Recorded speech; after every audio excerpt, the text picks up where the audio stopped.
Knock knock. Who's there? Your nightmare.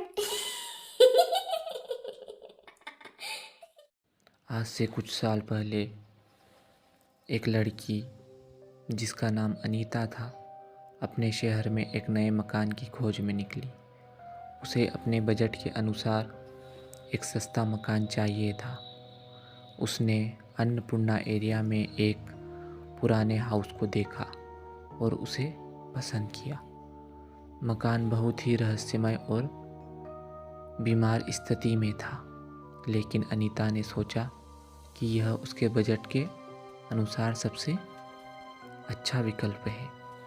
Anita ने मकान के मालिक से संपर्क किया और उसे किराए पर लेने का निर्णय किया।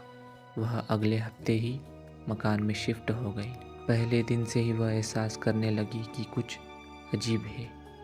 मकान की हवा में एक अनजान भावना थी जो उसको डरावना महसूस करा रही थी। एक रात अनीता ने जब मकान के अंदर सोने की कोशिश की तो उसे कुछ अजीब सुनाई दिया।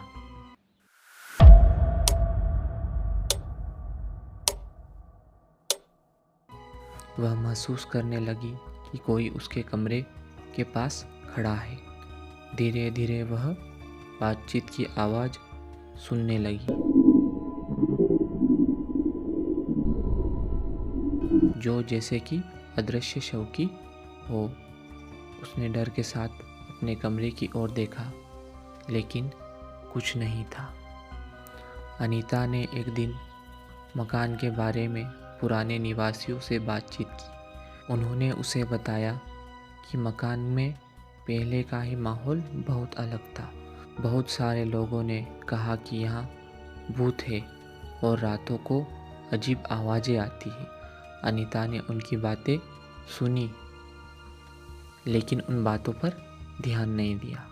धीरे धीरे अनीता को लगता था कि कुछ अनजाना उसके साथ हो रहा है। रात को उसे अजीब सपने आने लगे, जिनमें वह उसी मकान में एक भूत की तस्वीर देखती थी।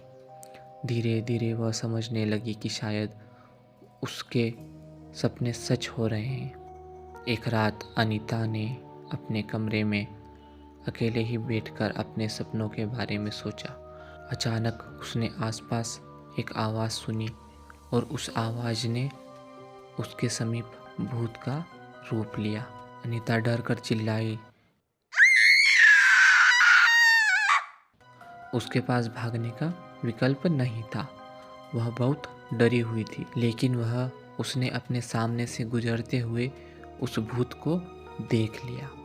अनीता ने उस रात के बाद मकान को छोड़ दिया। उसने कभी भी वहाँ वापस नहीं जाने का निर्णय किया।